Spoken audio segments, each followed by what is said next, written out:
Olá, amigos do YouTube, tudo bem com vocês? Hoje iremos falar sobre o capítulo 5. Brian Marvin deve ser seguido?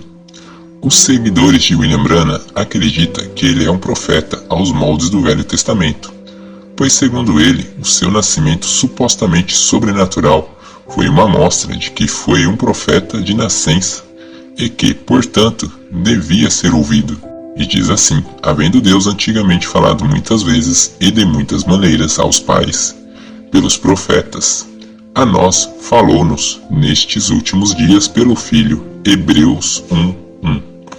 Note que aqui há uma clara demonstração da diferença entre a velha aliança, entre Deus e Israel, e a nova aliança, entre Deus e os cristãos. Antes, Deus falava através de profetas para seu povo, separados entre profetas maiores ou menores. Porém, agora Deus fala por si mesmo, através de Jesus Cristo. E a unção que nos recebestes dela fica em vós, e não tendes necessidade de que alguém vos ensine, mas com a sua unção vos ensina todas as coisas, e é verdadeira e não é mentira, como ela vos ensinou. Assim nele permanecereis. 1 João 2:27. João também pregou que, na nova aliança, não há necessidade de que ninguém ensine. Portanto, William Marvin Branham ou nenhum mensageiro é necessário. Porém, o movimento braianista não aceita isso por conta de uma passagem controversa do seu profeta, que diz assim: ele fez naquela era justamente como ele fez em todas as eras, e como ele fará justamente como ele prometeu fazer. Deus promete alguma coisa, então ele vem e prova que a sua palavra é correta. Todos que creram na mensagem daquela era, aceitaram e foram salvos. Assim será em qualquer era. Todos que não criam na mensagem e no mensageiro pereciam, provando a sua palavra. Note que ele claramente aponta que aqueles que não crerem no mensageiro perecem, o que vai totalmente em desacordo com 1 João 2:27. Ele é a pedra que foi rejeitada por vós, os edificadores, a qual foi posta por cabeça de esquina, e em nenhum outro há salvação, porque também debaixo do céu nenhum outro nome há, dado entre os homens pelo qual devemos ser salvos. Atos 4:11 e 12. Além disso, Lucas escreveu em Atos mais uma escritura que mostra que a nova aliança não requer que sigamos nenhum homem.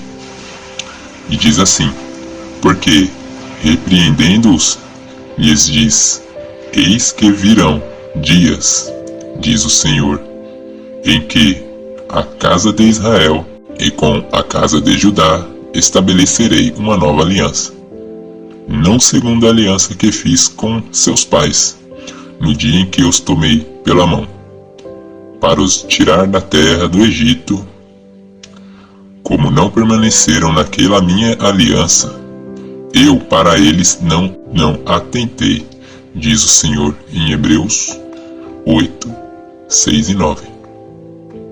Essa passagem mais uma vez indica que realmente ocorreu uma mudança no agir de Deus, passando a não mais haver necessidade de profetas, levando a verdade ao povo, pois Deus se fez carne para trazer a perfeição.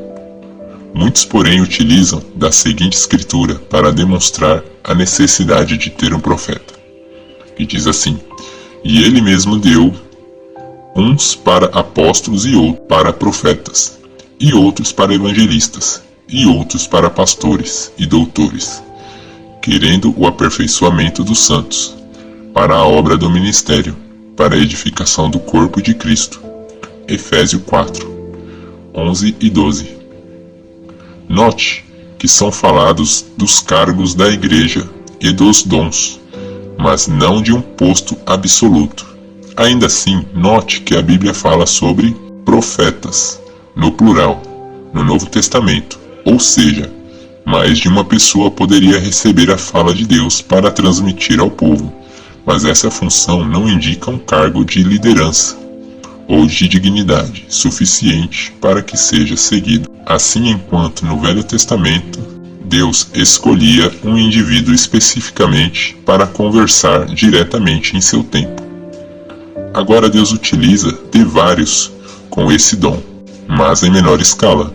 Por isso, nenhum homem é digno de ser ouvido como palavra absoluta na nova aliança, diferente do que acontecia na velha, como por exemplo ocorreu com Moisés. Muitos podem tentar enganar a si mesmo, dizendo que não consideram William Marvin Branham como um profeta aos moldes da velha aliança, mas isso não é verdade.